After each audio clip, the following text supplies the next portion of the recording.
Hello and welcome to the program. I'm Ladi Williams. Happy Easter Monday. Let's get started with markets that are open today. That's the Middle East. Most of the major markets we track around the world are closed today for the Easter holiday. However, markets in the Middle East are in session, and they were mostly negative today. In the United Arab Emirates, the Abu Dhabi index lost 0.22% at intraday, while Dubai fell by 0.33%. Elsewhere around the region, Qatari's index went down by 0.48%. The Saudi Tadawul was the lone gainer with a 0.32% advance at intraday. All right, now let's take a look at what's happening in Europe. We have Chelsea Delaney right there. Great to have you, Chelsea. So markets there in Europe are closed today for Easter, but it's going to be a busy week for traders. Walk us through what we can expect. Well, we can look at Asian stocks and U.S. stocks, which are open today, as a bit of an indicator of the mood on global markets. And investors are nervous. Inflation is the major driver.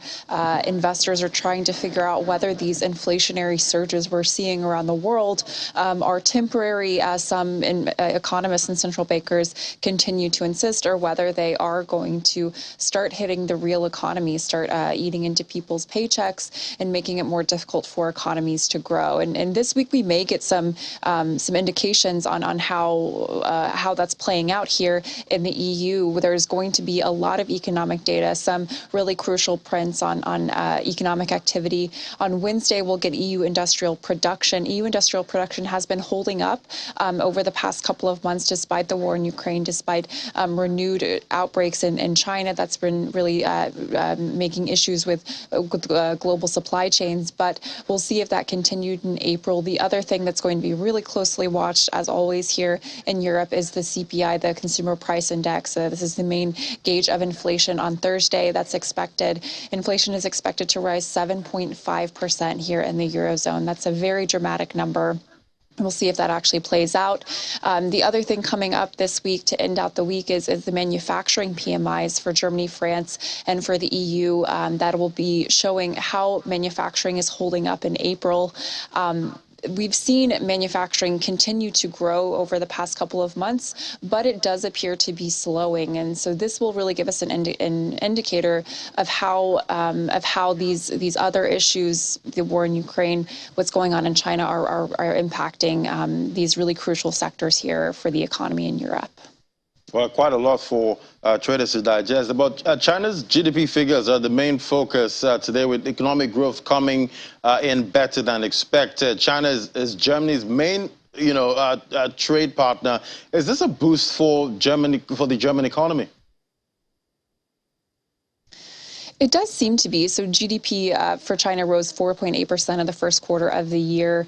That is better than most economists had been expecting. But there's a major caveat, which is that the lockdowns that we're seeing in Shanghai and other parts of the country aren't being fully accounted in this data. The data goes through the end of March. Really, in April was when we started to see those lockdowns hit production and activity in these major industrial and financial hubs of China. So all in all, it does indicate that the Chinese economy is holding up. But of course, as we know, China sneezes, the world catches a cold. Germany is very vulnerable to what's going on in China. In 2021, the country's trade balance was worth 45 billion euros. And we've seen throughout the pandemic that strong exports to China were a major factor in the German economic recovery. That was really what led the way for Germany's recovery to continue. So if China stops buying German products, if this does start to impact the trade relationship between the two, that would be a big issue for the German economy. Right now, that doesn't appear to be happening. We got data today as well from China. Their industrial production is still very strong. It was up a better than expected 5% in March. But one other concern that likely is going to start hitting all economies around the world, including Germany, quite quickly, is inflation, already a huge problem. But the production issues that we're seeing in China, as well as the supply chain issues, there are huge backlogs at ports in China. That's all going to add to the supply chain issues we're seeing, as well as the inflation issues. Right, and the Shanghai lockdown has hit production, not for not just for Chinese businesses, but also European companies like Volkswagen. How are they dealing with China's strict COVID-19 curbs?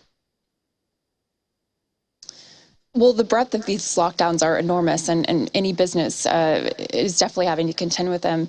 Nomura, a Japanese bank, estimated that the lockdowns are impacting 370 million people, and that's going to include a lot of Western companies with factories in Shanghai, which is a huge area for Western companies. One example of this is Volkswagen, Germany's largest automaker, one of the largest automakers in the world, and it has big operations in China. It had to close its factories on April 1st, and it said it has been already severely hit by these lockdowns. It says that 20% of its car dealers had to close in March. It did try to sound a bit more optimistic about the months ahead. They say that they could make up some of that production in later months, but we'll have to see how that pans out because these lockdowns are not over yet. There does appear to be a bit of hope on the horizon. Today, we did get news that some factories are going to start to reopen. Tesla, for example, has recalled its workers, and SAIC, which is the Chinese partner of GM and Volkswagen, says that it's starting to stress test its operations today so they could start to reopen again in the weeks ahead. Shanghai has been asking businesses to do what they call closed loop management. So they're essentially asking these big companies to have workers live at their jobs so that they don't pose an infection risk to other people outside of these closed loops. And that's how they're allowing, for example, the semiconductor, the auto and medical industries to reopen right now. But it's still a long way from normal for any Western or company in China or any company in China. Still a long way. That was Chelsea Delaney right there in Berlin. Thank you so much, Chelsea. Let's take a look at other markets that are open today. We see oil prices climb to nearly a 3-week high today as fears over tight global supply grew with the deepening crisis in Ukraine, raising the prospect of heavier sanctions by the West on top exporter Russia. Brent futures hit a session high of $113.80 per barrel, a level not seen since March 30th, before trading at around $112 per barrel. U.S. West Texas Intermediate crude futures also reached their highest level since March 30th, hitting trading at $108.55 per barrel. WTI was last flat at $107 per barrel. Ahead of the Easter weekend holidays, both contracts gained more than 2.5%. Thursday on news that the European Union might phase in a ban on Russian oil imports. EU governments said last week the bloc's executive was drafting proposals to ban Russian crude, but diplomats said Germany was not actively supporting an immediate embargo.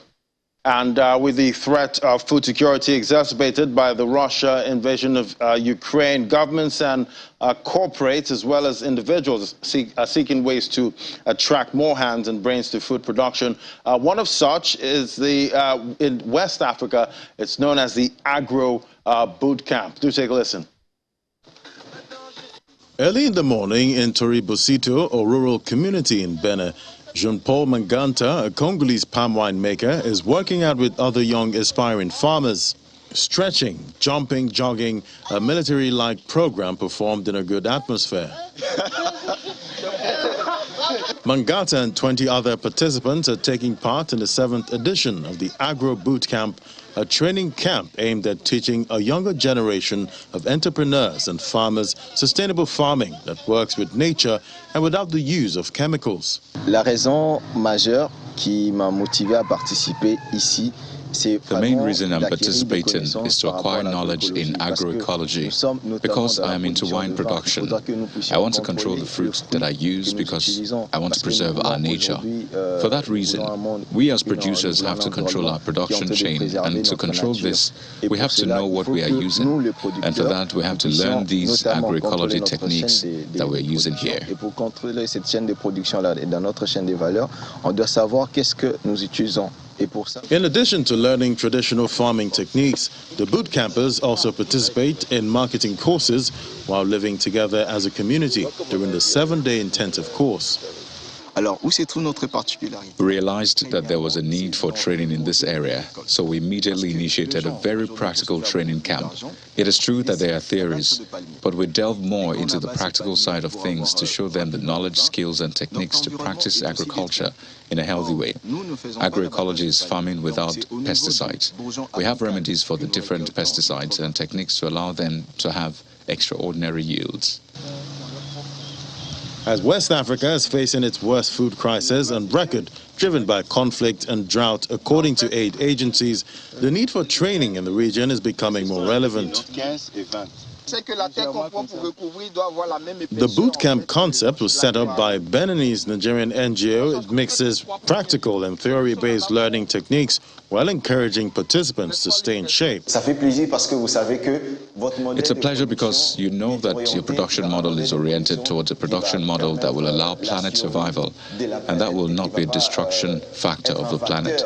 So it's a pleasure as a human being. We have ancestors that have preceded us, but we also have a progeny that will come after us. Mangata's next goal is to acquire 400-liter tanks for fermentation in order to increase production. More than the learning experience, Mangata says he made good friends and connections while living with other boot campers. One of his new friends from Burkina Faso even provided him with seeds. Now to our next conversation. According to the World Bank, small and medium-sized enterprises in sub-Saharan Africa face a huge finance gap of $330 billion. Funding is key for the survival of these 40 million companies, which account for about 60% of jobs in Africa. And digital lenders in Africa are moving to close this gap. Well, joining us now is Femi Iromini, CEO of Money Africa, is joining us right there from VI. Great to have you on the program. Thank you very much, Ladi. Yeah, so quite a big gap, you know, there. How can it be realistically bridged? Essentially, you can't talk about bridging the gap without talking about where does it stem from, right? And then in reality, if you had to drill down, the figure you're talking about is a lot more than that. You're going to check that, you're going to notice that even credit to GDP ratio is a lot more than 17-18% compared to other developing countries where you have South Asia for like 37%, Latin America like 47%, right? And the reality is there's so many fragmentation. How do we even assess credit? The first level is around identity for businesses. It's really hard for you to actually verify this particular business is based in this location. Now, the other part is data exchange. How do I even know this business has the capacity to pay back the loan when I can't access their bank statement? And the biggest part is, how do you make sure they pay back? So the sense around you not having recourse infrastructure in place, a lot of businesses feel, okay, when they do something, they can just get away. It makes it really hard for lenders to be able to trust them, right?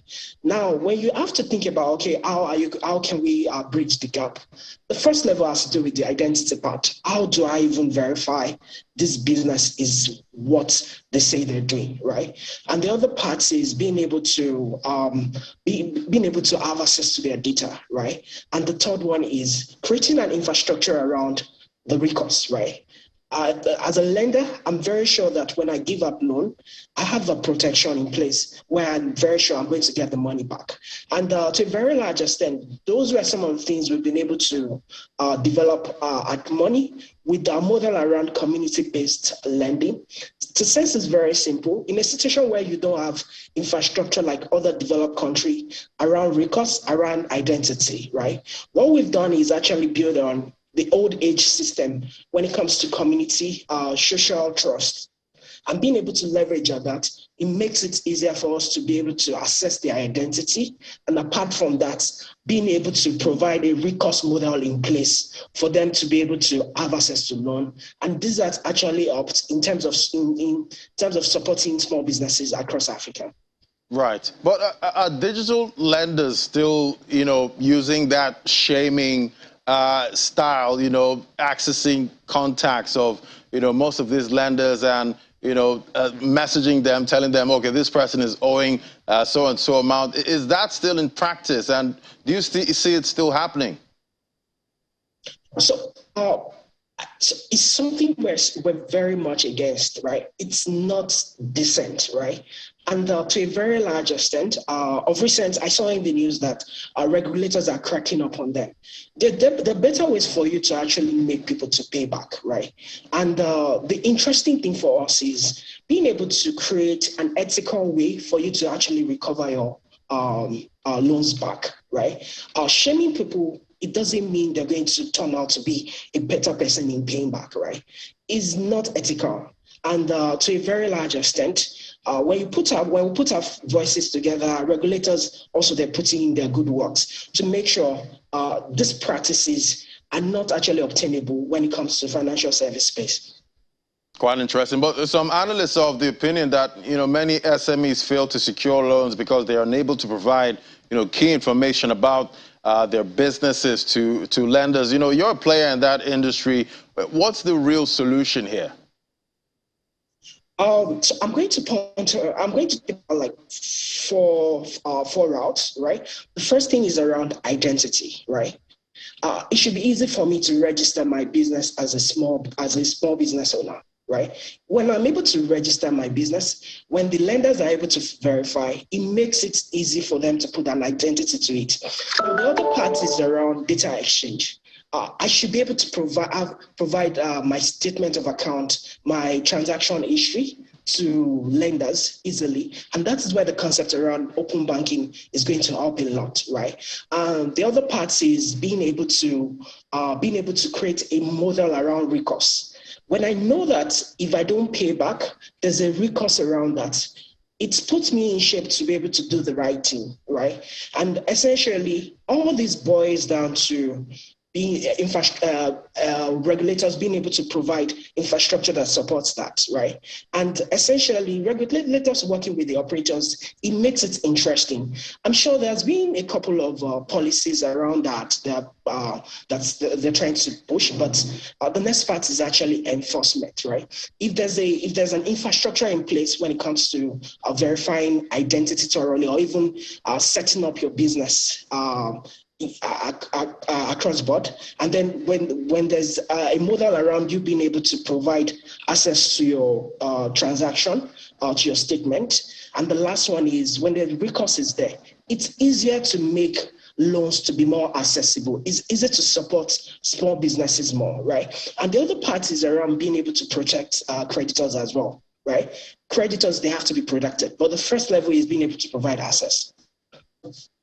Right, but let's look at traditional banks now. Are digital lenders, competition to traditional banks, or do they complement the service?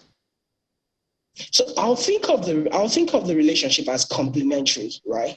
It's not a competition. The goal is to make small businesses to be more fruitful, right? And the more the number of players you have in the space, the more it makes it interesting. So talking about the digital lenders and traditional, it's a complementary role, because everything is towards being able to enable small businesses to be able to access loan.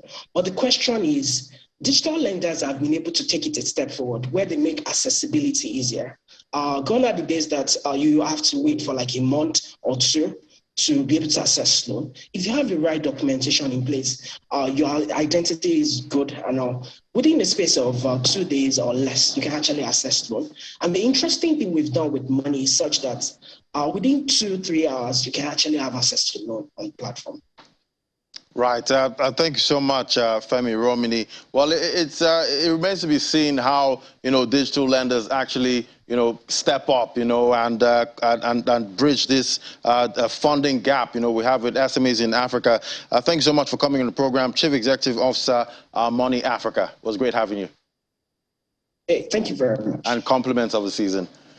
All right, now, so let's move on. We see Africa's economic growth is projected to drop 3.4% this year, down 0.6 percentage points from the 4% growth recorded in 2021 due to new macroeconomic shocks. Latest Africa Pulse report biannual analysis of Africa's macroeconomic outlook about the World Bank shows that inflation and higher cost of living contribute to the decline. According to the report, the decrease is from economic shocks, including effects of new COVID-19 variants, inflation, supply disruptions, rising public debt, climate shocks, and a general slowdown in the global economy, especially in the U.S. and China. World Bank's chief economist for Africa says the slowdown in growth reflects challenges facing Africa prior to the Ukraine crisis that have been exacerbated by the war. Reports suggest that the impacts of Russia-Ukraine war on American and African economies should be negligible because of the limited trade exposure. And Egypt hiked fuel prices by about 3% as global inflationary pressures spiked in the wake of Russia's war on Ukraine. The raise came into effect the morning of Friday. The cabinet announced the new prices as 9 Egyptian pounds per litre for the 95-octane gasoline instead of 9 Egyptian pounds. In the meantime, the cost of 92 octanes has increased from 8 Egyptian pounds to 8 Egyptian pounds and 5 cents, while the cost of 80 octanes rose to 7 Egyptian pounds 25 cents. The main fuel diesel price, which is used to transport goods and commuters, were however unchanged. Fuel prices climbed to 12% in February from 10% in March, which are expected to reflect inflation rates, according to the state-run Statistics Bureau. Last month, for the first time since 2017, Egypt's central bank raised its key interest rate to contain soaring inflation. The move saw the Egyptian pound depreciate, trading at over 18 Egyptian pounds to the dollar, from 15 Egyptian pounds to for a dollar. The global economy has been negatively affected due to the war in Ukraine. Consequently, not just food supplies, but also livelihoods have been in danger. And South African Reserve Bank has completed the second phase of its wholesale central bank digital currency trial, known as Project Kocha. It involves South Africa's largest banks, which tested the viability of an interbank payment settlement system based on the WCBDC. The first phase of the project kicked off in 2018 with the SARB piloting a proof of concept for an interbank payment system that tokenizes the rand on a private ledger. Followed up on this time focusing on the wholesale CBDC. PK2 built on the SARB's experimentation with distributed ledger technology, trialing DLT for interbank payment settlement. It also explored tokenization, among others.